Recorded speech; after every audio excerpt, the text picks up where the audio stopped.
It was a typical Saturday night in East Hollywood, the kind where the streets buzzed with energy long after midnight. The Vermont Hollywood Nightclub had been packed for hours, hosting a reggae and hip-hop event that drew a diverse crowd from all over the city. People laughed and chatted outside, some grabbing late-night snacks from the food carts lined up along the sidewalk, others waiting in line to get in or just lingering after the music wound down. The air carried the smell of street food, and the glow from neon signs lit up the faces of friends catching up.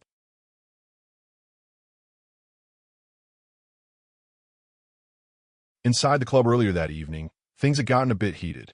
A guy named Alex, in his late 20s, had been acting out of sorts.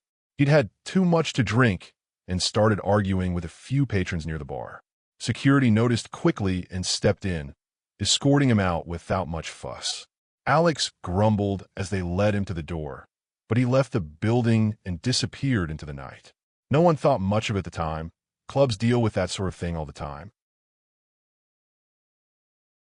Outside, the crowd grew as the night progressed. Maria and her husband had their hot dog stand set up as usual, serving up quick bites to hungry clubgoers. A group of young women stood in line, excited about the music inside. Friends shared stories from the dance floor, and valet attendants hustled to park cars along the busy boulevard. Santa Monica Boulevard was alive with traffic, but the sidewalk felt like its own little world, safe and familiar. Alex hadn't gone far. He circled back in his gray sedan, frustration building from the earlier ejection. He made a sharp U-turn, tires screeching faintly against the pavement, and aimed straight for the sidewalk. The car jumped the curb suddenly, heading toward the cluster of people near the entrance. It bumped into a valet stand first, scattering keys and signs, then clipped a food cart, sending trays and condiments flying. The vehicle pushed forward a short distance before getting tangled with another stand, coming to a halt amid the chaos. People scattered in every direction as the car approached. Some stumbled and fell while trying to move out of the way. Others pulled friends aside, just in time. Shouts filled the air as everyone realized what was happening. When the car finally stopped, stuck against the debris, around 30 people had been hurt in the confusion, some with bruises from falling, others with more serious aches from being jostled or caught in the path. A few were in worse shape, needing immediate help for broken bones or deeper strains. The crowd's shock turned to anger almost instantly. Several bystanders rushed to the driver's side door, yanking it open and pulling Alex out onto the pavement. He struggled weakly as a group surrounded him, voices raised in fury over what he'd just done. Security from the club tried to intervene, holding some back, but emotions ran high. In the midst of it all, a shot rang out from nearby. Someone in the crowd had fired, hitting Alex before slipping away into the night. Sirens approached quickly as calls flooded emergency lines. Los Angeles Fire Department paramedics arrived first, triaging the scene with calm efficiency. They assessed the injured on the sidewalk, providing first aid and loading those who needed it onto stretchers for transport to nearby hospitals. Police officers secured the area, taping off the boulevard and beginning to question witnesses. The car sat crooked on the sidewalk, surrounded by scattered belongings, shoes, phones, food wrappers, that told the story of how fast everything had changed. Maria, who had been at her stand when it started, ended up in the hospital herself with some soreness, but nothing too severe. From her bed, she recounted how the car had come out of nowhere, stopping only because it got caught on the carts. Her husband was okay, too, though shaken. Other victims ranged from minor scrapes to more serious issues requiring surgery or longer stays. 7 were listed in critical condition initially, but doctors worked through the night to stabilize them. Alex was taken into custody after receiving treatment for his wound. He underwent surgery and remained under guard as the investigation unfolded. Detectives pieced together the timeline, the argument inside, the ejection, the return in the car. It became clear the act was intentional, born out of resentment from being kicked out. Charges came swiftly. Assault with a deadly weapon at first, later escalating to multiple counts of attempted murder to match the number of people affected. The Vermont Hollywood released a statement expressing deep sadness over the incident outside their doors. They cooperated fully with police, reviewing security footage and staff accounts. The club closed temporarily, a quiet sign posted on the entrance.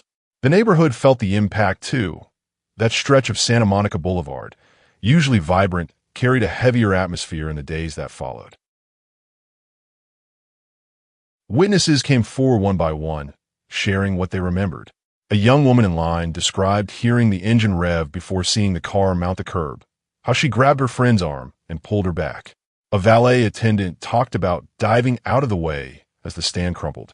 Bystanders who had helped pull people to safety recounted lifting debris to free those pinned momentarily. No one dwelled on the worst details. Instead, stories focused on the quick reactions that likely prevented things from being even more dire. News spread fast across the city and beyond. Mayor's office issued words of support for the victims and praise for the first responders who handled the scene so professionally. Community gatherings popped up in East Hollywood, people coming together to check on neighbors and offer help. Fundraisers started for medical bills, and local businesses chipped in with donations. As weeks passed, recovery became the focus. Many victims returned home with casts or crutches, sharing updates on social media about progress in physical therapy. Some spoke publicly about the emotional side, nights with trouble sleeping, jumps at loud noises, but also about gratitude for surviving and for the strangers who helped that night.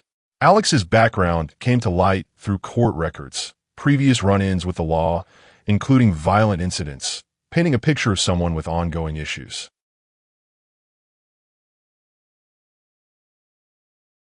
The search continued for the person who fired the shot. Police released descriptions and asked for tips, treating it as a separate matter amid the larger case. Trials loomed, with prosecutors building on witness statements and evidence from the scene. The incident sparked conversations about nightclub safety, mental health resources, and how quickly a normal evening can shift. East Hollywood bounced back slowly. The club reopened after some time, with enhanced security measures like better lighting and more staff outside. Food vendors returned to their spots, serving the same crowds drawn to the area's nightlife. People still gathered on weekends, dancing inside and chatting on the sidewalk, but with a quiet awareness of how fragile those moments can be. Months later, some victims attended hearings, speaking about ongoing effects, physical limitations, therapy sessions. Their words carried weight in court, humanizing the numbers. The shooter remained at large, a loose end that frustrated investigators, but focus stayed on the main case. East Hollywood's spirit endured. New events filled calendars, music echoed from venues, and sidewalks filled once more with laughter. The incident left scars, but it also strengthened bonds. People looked out for each other a bit more, appreciating the simple joy of a night out. Life in the neighborhood continued, shaped but not defined by that one chaotic moment.